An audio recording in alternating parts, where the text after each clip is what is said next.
Ayun. So, good evening guys. Ngayon po ay December 5, 2025. So, nag-bounce yung index ng 1.05%.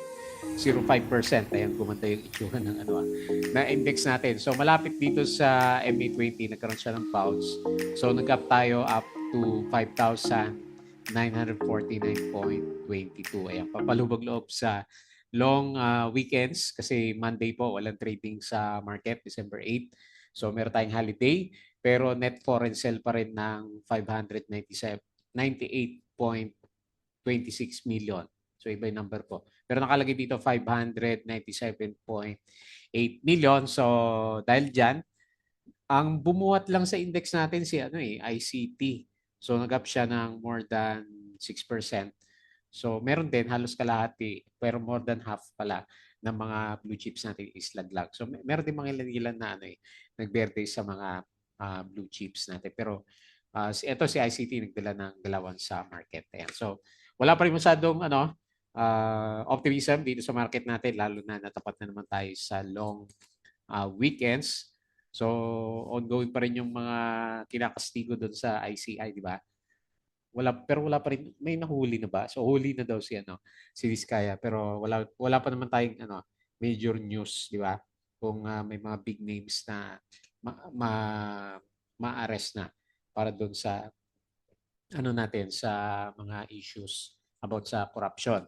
Tapos siguro isang good news sa hindi naman sa market pero sa Philippines yung pinondo na magkano ba yan? 60 billion o 6 billion ng yung kinuha nila para dito sa ating healthcare. So ibabalik ayon sa Korte Suprema yan. So yung siguro good news para sa market or rather sa Philippines, diba? Yung ating tama ba? PhilHealth. Ayan. Doon naman sa global markets natin, sideways lang kagabi si US market. So parang sideways din yung galawan niya mamaya. So mapula-pula din yung ibang index niya. Pero hindi naman lahat. Tapos sa European stocks, verde ngayon, yung nakita na sa kanya.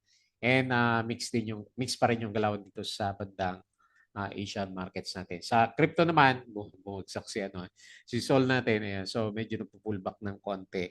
Nasa 91K, 91K nakita ko kanina para kay Bitcoin natin. Okay? So medyo matamlay pa rin ba? Mukhang matamlay pa rin yung market natin. So ito yung ating mga trending stocks. Di ba sabi natin, mga penny stocks yung pinagagalaw. Ayan. So BHI nag-up ng 10.81%. Isa to sa mga nanguna sa mga winners natin. Yung iba, mga wala masyadong volume. So, meron siyang 100K na net foreign buy. Tapos, ICT. So, ito yung humila ng market natin. Kasi nag-iisa siya na malakas yung pitik sa mga blue chips. Yung ibang blue chips, medyo mahina yung galaw. So, nag-up siya ng 6.63%. And buti na nga lang, no? Meron siyang 310.22 million na net foreign buy. Kung hindi, halos 1 billion na naman yung lumabas dito sa market natin. Okay? So si Green diretso. So nag-close na yung big candle natin na drop niya last time. So nag-up siya ng 5.33%. May nababasa ako ng mga may dips daw pero wala namang official pa. Itong si Green natin. So property dividends ba yung sinasabi nila. Zero net foreign buy. ABS-CBN. So, sinama natin si ABS. Although, puro mining stocks yung trending dito sa sila Green at saka mining stocks. So, ABS-CBN, medyo nagre-reflect na yung negative news, di ba? Yung, tama ba, hinito yung show niya sa TV5. So, marami siyang utang. Negative 5.33% drop. Tapos si Converge, nag-pullback din siya. Unfortunately, ayaw i-close yung gap sa around 16 ba yun? Or papuntang 17. So nag-drop siya ng 3.18%. Meron siyang 5.01 million net foreign buy. And then si OGP is 0.68%.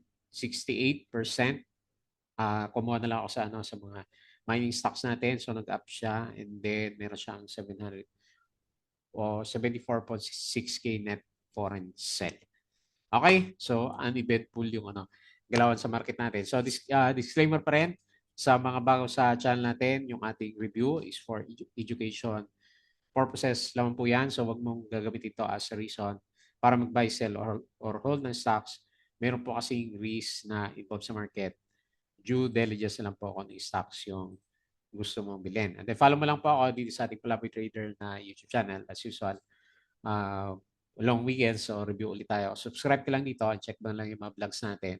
Or kung gusto mo, join ka dito sa trading community naman natin. Okay? So yung mga nakasubscribe, maraming salamat pa rin sa viewers natin kahit na hirap na tayo dito sa sa views. Syempre hindi ganun kaganda yung yung galaw ng market. Company reviews, mga sample trades sa market, indicators, yung ating mga analysis, fundamentals, risk management, and then PSE, stock market studies, mga learning sa market. So, aral na lang tayo over the weekend. So, back testing, di ba? Para makita natin yung tamang galaw ng ating mga stocks. And then, sa crypto, follow mo lang po ako dito sa ating Palabra Trader. Crypto to, subscribe ka lang para updated ka sa mga cryptos natin kung meron tayong mga bagong coins na pinag-uusapan. Facebook account para sa mga social media. Ayan. Follow mo na lang po. Facebook page, alinman sa dalawa. Mag-repeat yung mga articles natin sa local market. And Twitter, meron ng summary dito si Philippine Stock Exchange. Maaga siya lagi naglabas ngayon. Okay, so makita mo dito, services yung pinakamalakas. Kasi nag-up siya ng 3.93%. So gawa yan ni ICT. So mining and oil, up din siya, 0.47 pero malit lang. And properties, pumitik din pala siya ng 0.82%. Pero bad sign pa rin. So hopefully hindi tayo mabuhusan ng 598.26 million na net foreign sell dito sa market natin. Hindi pa rin tumitigil, no? Ilang araw ng So nangangamoy pullback. Pero as of now, sige, enjoy natin yung long holidays kasi up naman tayo ng 1%. So the Board of Centuries Properties Group approved the public offering of up to 12 billion in debt securities. Cebu Landmaster raises 4 billion from its oversubscribed sustainability-linked bond issuance. Red Power, Kabanglasan, umakyat yata ito nung umaga, no? Pero pagdating ng hapon o bago maghapon, bumaba din siya. Hydropower Corporation, Double Dragon subsidiary, Hotel 101 tops of Hotel 101 Niseko 482 room in Japan. Meron pala siya sa Japan, no? Bukod dun sa bandang Europe. Okay, tapos ayan, liwanag. Bakasyon muna tayo by dyan sa Pilipinas. Dito may pasok sa Malaysia. So December 8, 2025. Yan po yung holiday natin. Alas 2, alas 3 muna. Ayan, ito yung closing natin. Mga 5-6 lang yata itong yung Verde sa index. Si ICT 6.63%, Ali 2.2%, Jollibee 1.47%, DMC 1.16%. And then sa loser, si AGI pa rin, mahina, minus 3.73%. Converge, minus 3.18%. GGS, minus 2.8%. Saan si plus natin? Wala, no? Laglag din kanina eh. Ayan, 0. Aboitiz Equity Ventures, minus 1.87%. Okay? So, yun po yung pinakasummary ng closing. Bago mag-close, balance pa tayo, no? So, talagang si ICT yung humila. Ayun, 6%. So, sino pala sa properties yung Ali? Ilang 0.2%. Okay? So, share buyback. Ongoing pa rin kay Ali. Tapos, ito yung mga share buyback natin.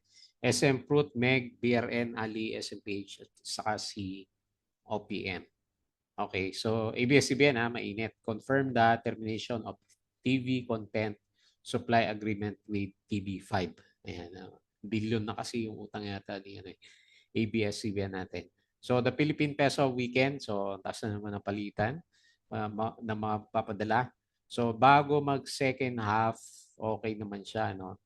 Talagang ICT na 4% no bago mag second half, tapos GGS converge yung nangunguna dito sa mga losing stocks natin. Okay? So sobrang hina ang market natin. Hindi natin makita yung yung future for the short term. Delgado Group drags DNL to arbitration over Batangas. Ecozone fire the torch 100. May issue pala si Si DNL, no? Hundreds of cars daw. Sobrang dami naman. Okay, November headline inflation deep at 1.5% lower than market consensus, and October's 1.7%. Okay? So, ang baba naman yung inflation sa Pilipinas, pero mataas yung interest rates. Baka mag second half, pantay pa o ICT 3% pa lang siya.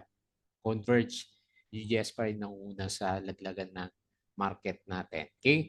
IMI, kapon to, no? Nagap siya na 2.48%. Tapos share buyback, yan rin kanina. Asian Futures mix, kanina umaga mix yung ano, yung closing yan. Ayan, ito yung sasabi ko yata kanina. Diskaya own construction, iba pa. Iba pa. Firms lose SEC license over false ownership data. So kahapon yan. Bakit puro kahapon yung post ko dito? Ayan, so yan, mga kahapon pa pala. Mga nakita natin na yan. And then yung kanina umaga no trading day tayo by Monday. Ayan. So konti lang na post ko, wala masyadong ano, maganda na galawan ng mga stocks kasi. So pero meron pa pitik-pitik, di ba, yung mga small caps na stocks nga po natin. Okay?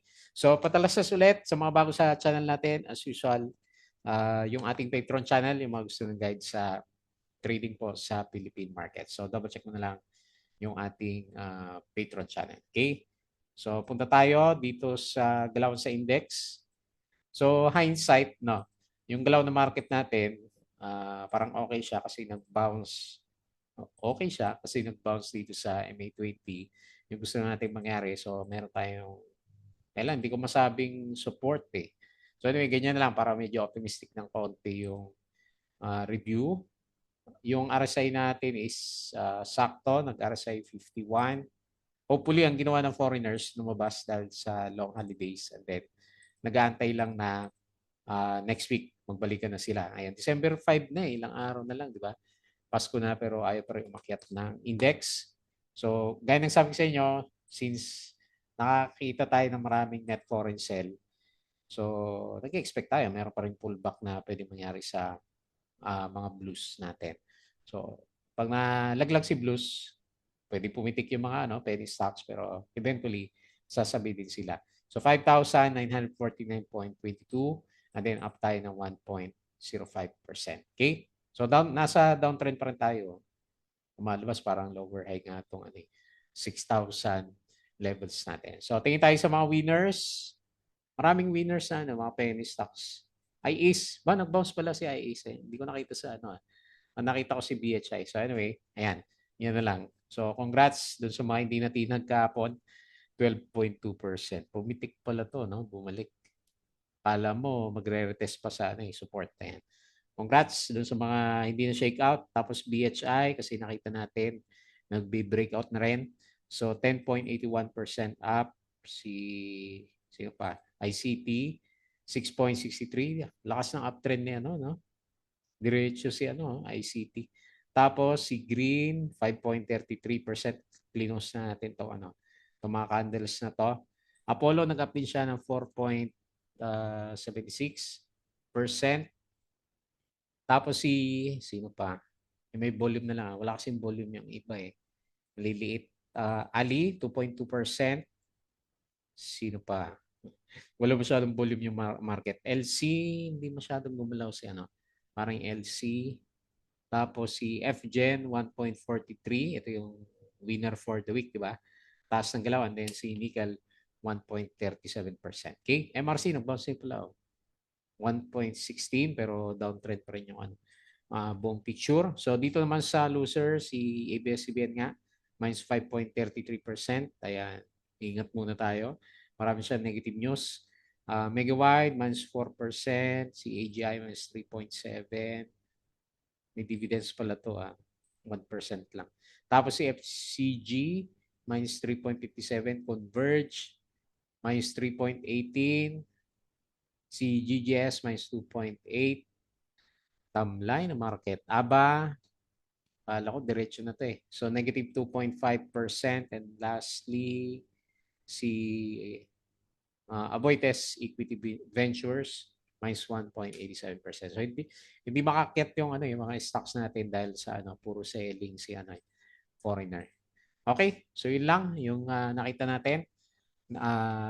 Tingin tayo ng konti dito sa global markets. Okay, so based dito sa galawan niya, mukhang mix mamaya. Pero malakas yung futures ng Nasdaq. So S&P futures 0.16, Dow futures minus 0.03, and then Nasdaq 0.35%. So mukhang mix ulit mamaya yung galawan nila. So European stocks, ayan, maganda. Lahat ng index nila is umakyat. Tapos dito sa bandang Asia, mix tayo, no? So bagsak dito sa KL, Indonesia, ayan. Hong Kong, up si Hong Kong. Ayan. Okay, so mix yung galawan dito sa Asia. And then dito sa crypto, parang pabagsak ngayon. Ayun si Solana nag-drop ng 5%. So Bitcoin 91K, nagde-drop siya ng 2.5.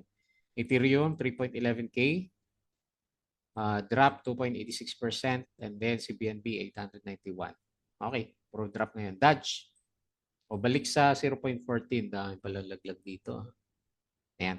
Mukhang mapula yata yung galawan dito sa crypto over the weekends. And then balik tayo dito. So very quick review ulit dito sa mga gumalaw na stocks natin.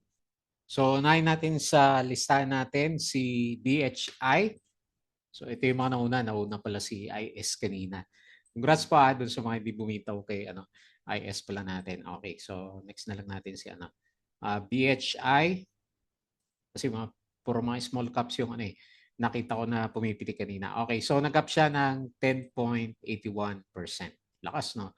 So 0.0410, and meron siyang 100K na net foreign buy. So meron din siyang breakout.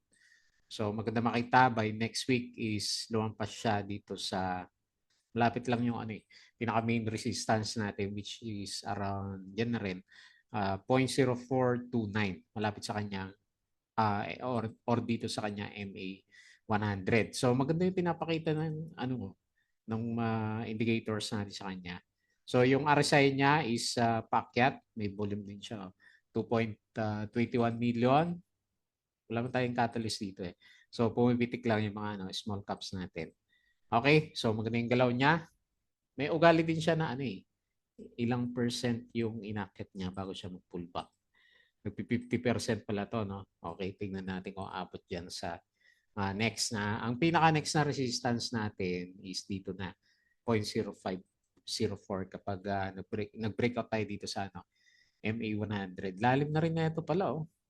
Tama-tama. Hanap tayo ng mga ganito na setup sa stocks natin. Pero pag Monday, or rather Tuesday, net foreign sell pa rin, mga mahirap, no? May mga pullback to mga to. Okay, so maganda yung kanyang galaw, price action. Tapos next si ICT.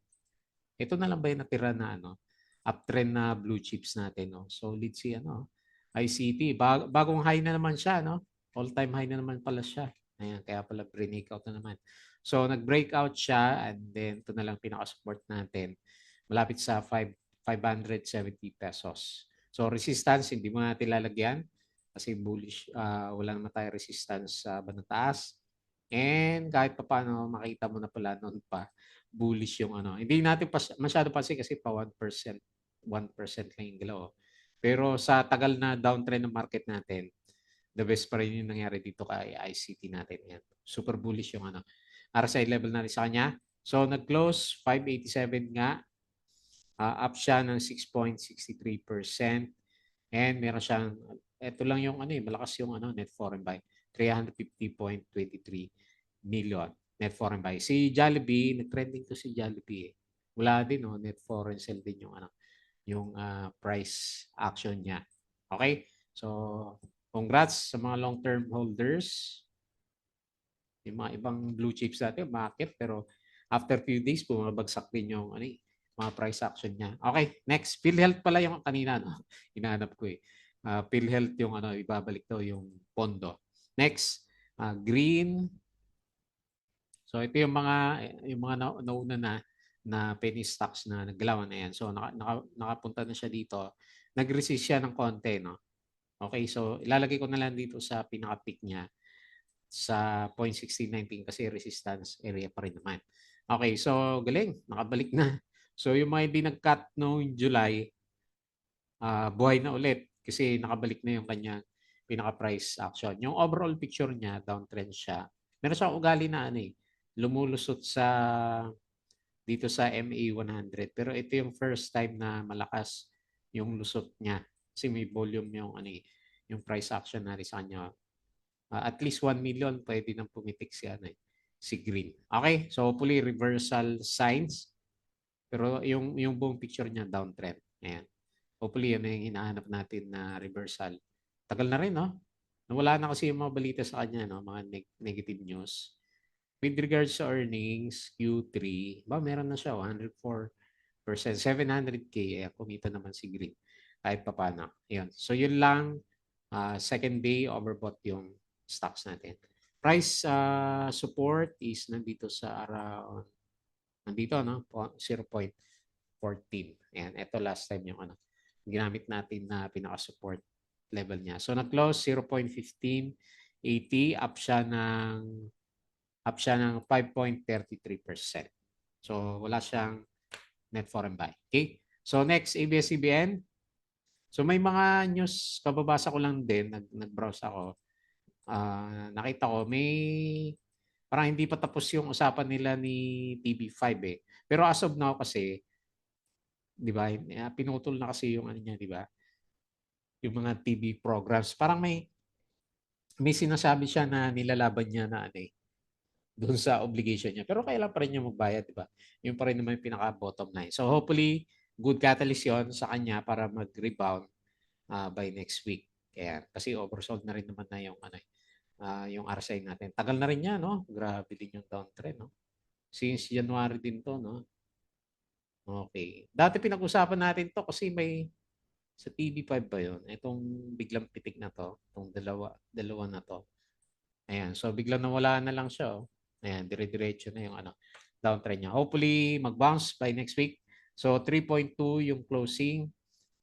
Grabe, no? So, negative 5.33% yung kanyang loss. Ayan, mga 30% na siya simula nung meron siyang papitik-pitik dito at the consolidation ng price action. Next, Converge, yung isang alaga natin. Ayan.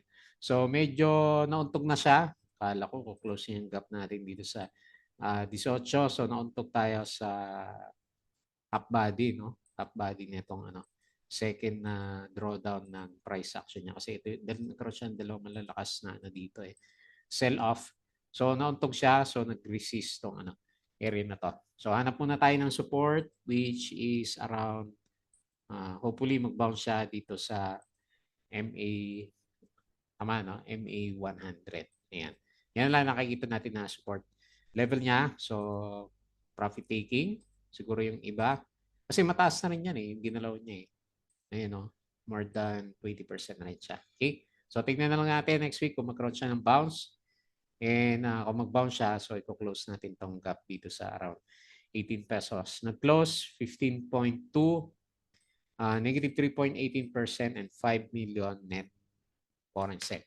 And then lastly, representative ng mga mining stocks. Taglit. Si gold muna, silpin natin. Kasi sabi nila parang umakyat eh. Ayun o. So, abang-abang na lang nga tayo by Tuesday. Hopefully, maganda pa rin yung galaw ni gold. Then, siguro gagalaw na ulit yung mga mining stocks. Kasi yung first 2 days lang yung ano eh. 2 days o 3 days ng market natin.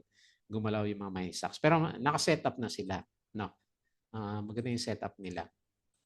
Okay? So kaya kinuha natin 'to eh. So kasi parang gusto din mag-breakout ng ano, price action niya. O kung matuloy 'yan, di tingin-tingin ulit tayo dito sa around dito no, mga around 31 na resistance level.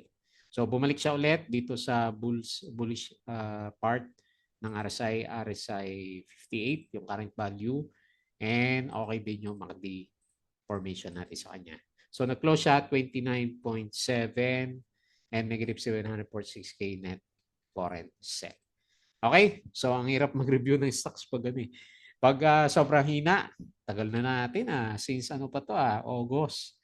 Yung downtrend August month, no? Since August month yung ano, yung downtrend ng market natin. And then nagre-recover nga yung price action ng index.